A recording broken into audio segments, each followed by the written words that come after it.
Hi everyone. और आज हम डिस्कस करेंगे कि कैसे एक नंबर की डिजिट्स को स्प्लिट कर, मतलब कि जावा प्रोग्रामिंग के अंदर जैसे ये नंबर है एग्जांपल 1 2 3 4, तो इसको 1 2 3 4 जो कि इसके डिजिट्स हैं उसके अंदर कैसे ब्रेक करें, स्प्लिट करें।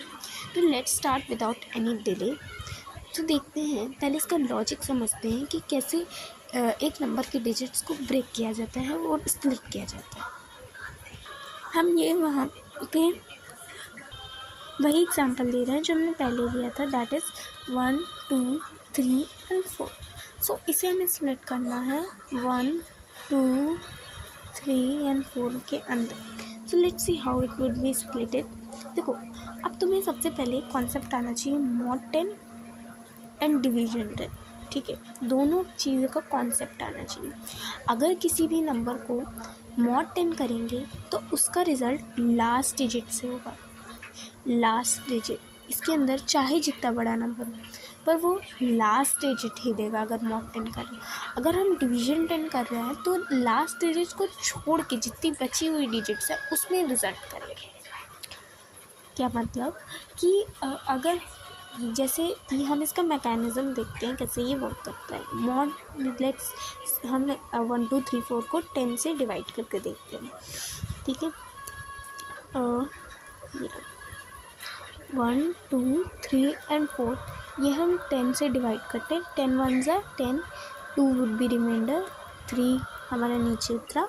नाउ 2 टाइम्स 20, नाउ 34, 4 नीचे उतरा 3 times, okay 30, remainder would be 4 and quotient is 1 2 3.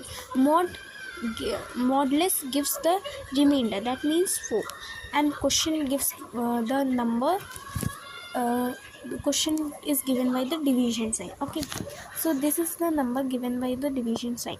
तो हमने जब 10 से 1 2 3 4 को डिवाइड किया तो हमें 1 2 3 मिला इन द क्वेश्चन और हमें रिमाइंडर में 4 मिला। मतलब अगर हम 10 को मतलब ऐसे लिखें कि 1 2 3 4 10 तो हमें ये मिलेगा, और अगर हम मॉड लगा रहे हैं तो हमें 4 मिलेगा। अगर हम डिवीजन कर रहे हैं इसमें तो हमें 1 2 3 4 मिलेगा, मतलब क्वेश्चन मिलेगा, अदरवाइज हमें रिमाइंडर मिलेगा अगर मॉड लगा रहे हैं। तो ये कॉन्सेप्ट तो समझ आ गया। अब हम प्रोग्रामिंग के अंदर इसको करके देखते हैं कि कैसे हम इसको करेंगे। देखो, प्रोग्रामिंग का लॉजिक भी समझना ईजी। अब हम एक नंबर कंसीडर करते हैं 1 2 3, इसको स्प्लिट करना है तो पहले हमें इसकी लास्ट डिजिट निकालनी होगी। ठीक है, लास्ट डिजिट निकालेंगे। ठीक है, तो लेट्स से कि हम इस नंबर को 10 से मॉड करें तो हमें इसके बाद इसकी लास्ट डिजिट मिल जाएगी। अब ये प्रोसेस बार बार, मान लो हम एक लूप लगा रहे हैं तो हम एक ऐसा लूप लगाएंगे कि जब तक कि ये वैल्यू 0 पे मिले। तो हम वाइल लूप लगा सकते हैं, while n not equal to 0। जब तक कि n 0 के बराबर मतलब नहीं होगा तब तक ये लूप चलता रहेगा, तब तक ये लूप चलता रहेगा। ठीक है, सो हम ये लूप लगाएंगे। अब यहाँ पे हमें लास्ट डिजिट मिलेगी, पर ये लूप चलता रहेगा तो हमें बार ही बार लास्ट डिजिट मिलती रहेगी। तो हमें एक ऐसी भी चीज़ करनी कि हर बार वैल्यू अपडेट हो और उस टाइम पे लास्ट वाली डिजिट हट जाए, जिससे अगली बार हम मॉड करें तो हमें ये वाली लास्ट डिजिट मिले। क्या मतलब कि अगर हम बार बार इसको मॉडुलस से करते रहे तो 1 2 3 को मॉड करने पे हमें बार बार 3 मिलेगा। पर अगर एक बार के बाद अगर हम कुछ ऐसा कर दें कि ये 3 यहाँ से हट जाए तो हमें फिर 2 मिलेगा, और उसके बाद अगर ये 2 भी हट जाए तो 1 मिलेगा। तो ऐसा करने के लिए हम क्या करेंगे कि पहले तो हम इसको प्रिंट करवा लेंगे।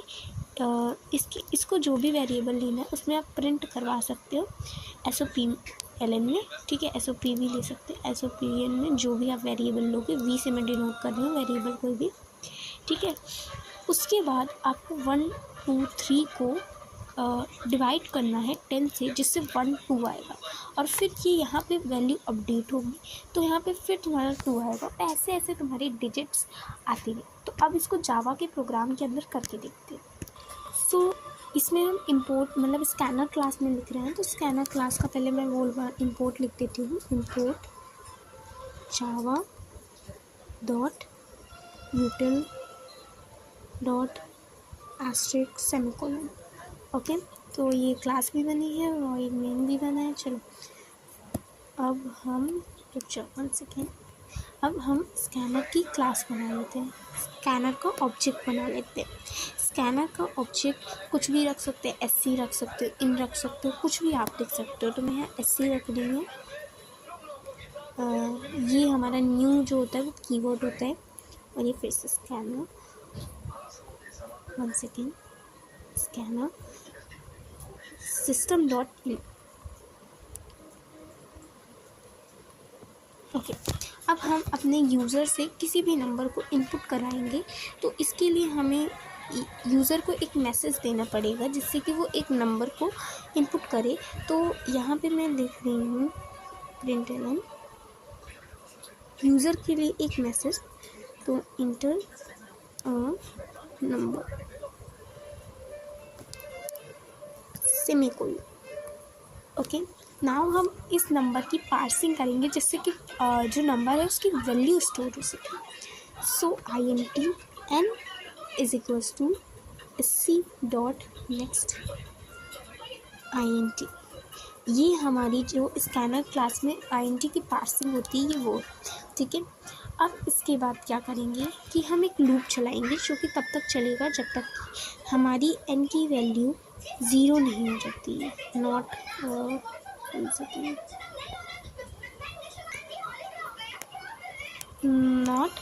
Equal to 0। ये तब तक लूप चलेगा जब तक n मतलब जो होगा वो 0 के इक्वल नहीं हो जाएगा। अब क्या करेंगे, हम यहाँ पे int d लेते हैं, ठीक है, या digit, d for digit, okay, is equals to क्या करेंगे n मॉड्यूलस करेंगे mod 10 सेमीकोलन। नाउ अब हम यहाँ लिखेंगे system dot out dot print.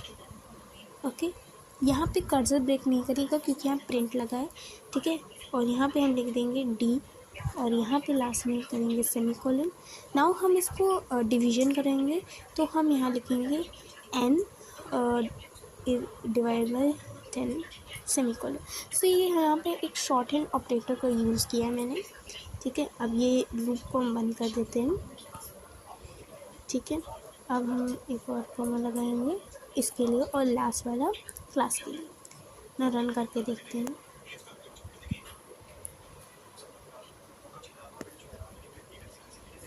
Okay, सो हम यहाँ पे जो हमने एग्जांपल लिया था नंबर का, यही इनपुट करके देखते हैं 1 2 3 4 और ये हमें डिजिट सेपरेट होके मिल जाती है। अच्छा, यहाँ पे डिजिट्स 4 3 2 1 एक साथ आई हैं तो ऐसा लग रहा है कि रिवर्स हुआ। बट अगर तुम यहाँ पे जाके प्रोग्राम में यहाँ पे println लिखोगे, ठीक है, तो तुम्हें डिजिट्स कुछ इस तरह से मिल जाएंगे। और मान लो कि तुम्हें एक ही नंबर में डिजिट्स चाहिए, पर ऐसा भी ना लगे कि जैसे पहला जब हम लोगों ने आउटपुट निकाला उसमें ऐसा लग रहा था जैसे ये रिवर्स हो गया। तो इसके लिए क्या कर सकते हो, तुम ln यहाँ से हटाया और यहाँ पे तुम स्पेस ऐड कर दो, ठीक है। प्लस अब तुम जब रन करोगे तो मैं वापस वही नंबर डालती हूँ 1 2 3 4 और यहाँ क्लियरली डिजिट्स के बीच में गैप। अगर तुम्हें गैप इंक्रीज़ करना है तो यहाँ पे जो स्पेस है उसको भी तुम इंक्रीज़ करके गैप को इंक्रीज़ कर सकते हो 1 2 3 4। So you can clearly see the gap has increased. Thank you for watching और आई होप आपको समझ में आया होगा कि कैसे एक नंबर को स्प्लिट किया जाए।